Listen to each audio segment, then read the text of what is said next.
2013 में भारत के मध्य प्रदेश में भारतीय इतिहास का सबसे बड़ा परीक्षा घोटाला यानी व्यावसायिक परीक्षा मंडल व्यापम सामने आया था। अब व्यापम घोटाले का जिन एक बार फिर से बाहर आ गया है। इस मामले में सुप्रीम कोर्ट ने मध्य प्रदेश सरकार को नोटिस जारी कर जवाब मांगा है। यानी अब मध्य प्रदेश के पूर्व सीएम शिवराज सिंह चौहान की मुश्किलें बढ़ सकती है। सुप्रीम कोर्ट के नोटिस में क्या है और शिवराज सिंह चौहान की मुश्किलें कैसे बढ़ेगी और आखिर ये पूरा मामला क्या है, ये सब कुछ हम इस वीडियो में आगे जानेंगे। नमस्कार, वन इंडिया हिंदी में आपका स्वागत है। मैं हूं राजेश शर्मा।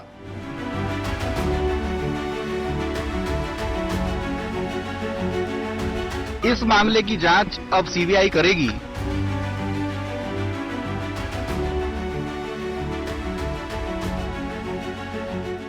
व्यापम स्कैम, अगर आपने इसके बारे में सुना है और जानते नहीं हैं तो वीडियो के आखिर तक बने रहिए। आपको इस मामले से जुड़ी सभी जानकारियां मिल जाएंगी। लेकिन उससे पहले बात सुप्रीम कोर्ट के नोटिस की और ये मामला सुप्रीम कोर्ट तक कैसे पहुंचा उसकी।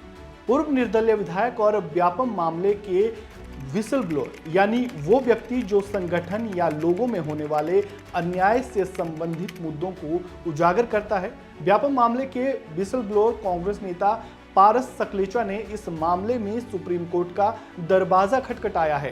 2 महीने पहले उन्होंने सुप्रीम कोर्ट में याचिका लगाकर कुछ बिंदुओं पर फिर से जांच की मांग की है, जिसे लेकर सुप्रीम कोर्ट ने शिवराज सरकार के कार्यकाल में हुए इस बड़े घोटाले को लेकर मध्य प्रदेश की मौजूदा सरकार एवं मामले में शिवराज सिंह को क्लीन चिट देने वाली जांच एजेंसी सीबीआई को सोमवार को नोटिस भेजा है।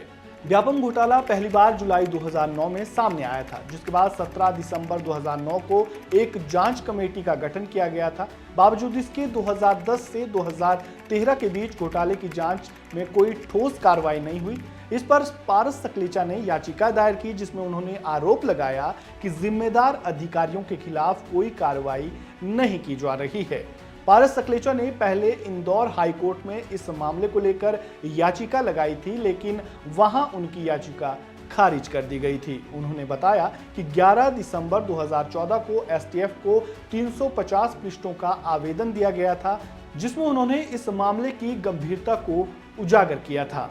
पारस सकलेचा ने अपने हालिया आवेदन में गंभीर आरोप लगाए हैं, जिसमें उन्होंने सीबीआई और एसटीएफ द्वारा जांच में हुई गड़बड़ी की ओर इशारा किया है। और सत्य हिंदी में छपी रिपोर्ट के मुताबिक पारस सकलेचा का कहना है कि उन्होंने 12 जून 2015 को मौखिक साक्ष्य के साथ साथ 71 पृष्ठों का लिखित बयान और 240 पृष्ठों के दस्तावेज भी एसटीएफ को दिए। इसके बावजूद 11 से 13 सितंबर 2019 तक 13 घंटे तक बयान देने के बाद भी कोई ठोस कार्रवाई नहीं की गई।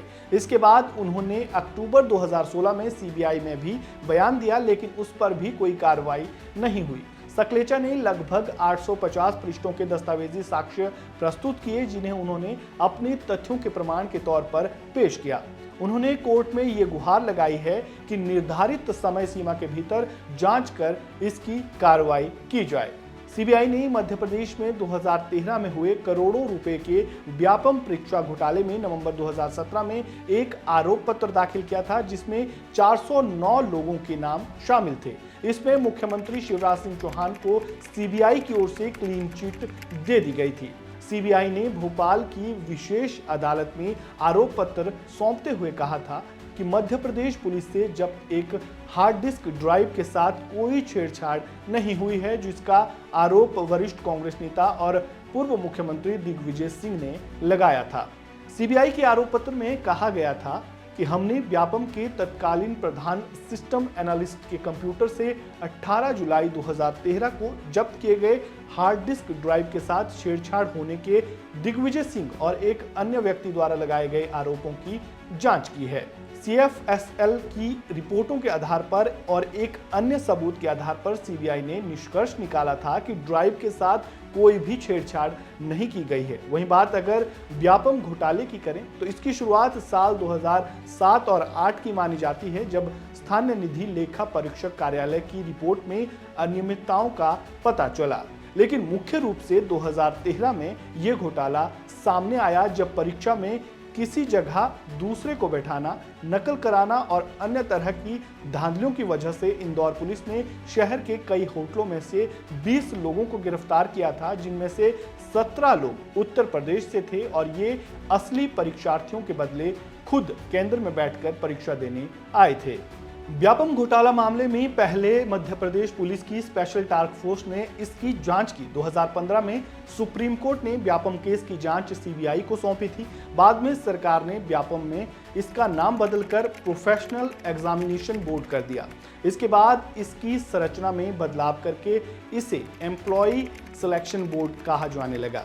बीबीसी में छपी एक खबर के मुताबिक 2013 में घोटाले के सार्वजनिक होने से कई साल पहले घोटालों से जुड़े संदिग्धों की एक के बाद एक मौत होने लगी। इन लोगों की मौतों की वजह दिल का दौरा पड़ना, सीने में दर्द से लेकर सड़क दुर्घटनाएं और आत्महत्या शामिल थी।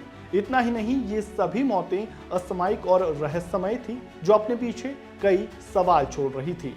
भारत की केंद्रीय जांच एजेंसी सीबीआई ने व्यापम घोटाले से संबंधित मौतों की जब जांच शुरू की तो सबसे पहला यही सवाल था कि ये मरने वाले लोग कौन थे और उनकी मौत कैसे हुई। कहीं इन मौतों में कोई स्पष्ट पैटर्न तो नहीं था। व्यापम घोटाले से जुड़े कई लोगों की मौत बीमारियों के कारण भी हुई है। इस रिपोर्ट में केवल उन लोगों को शामिल किया गया है जिनकी मृत्यु की परिस्थितियां संदेह पैदा करती है या परिजनों ने साजिश की बात कही है। इनमें 19 साल की नम्रता दामोर, 38 वर्षीय अक्षय सिंह, 64 वर्षीय doctor Arun Sharma, doctor DK सेकाल जैसे कई नाम शामिल है, जिनकी मौत या तो संदिग्ध परिस्थितियों में हुई या उनकी मौत के कारणों का पता नहीं चल पाया, या तो कुछ ऐसे कारण दिए गए जो संदेह पैदा कर रहे थे।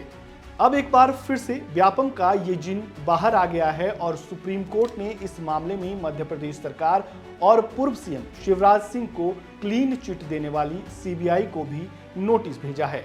ये नोटिस इस बात का संकेत है कि सुप्रीम कोर्ट इस मामले की गंभीरता को समझते हुए एक सक्रिय भूमिका निभाने के लिए तैयार है और अब देखना होगा कि सीबीआई और मध्य प्रदेश सरकार इस पर क्या प्रतिक्रिया देती है। इस वीडियो में फिलहाल इतना ही। खबरों से जुड़े ताज़ा अपडेट के लिए बने रहें वन इंडिया हिंदी के साथ। धन्यवाद।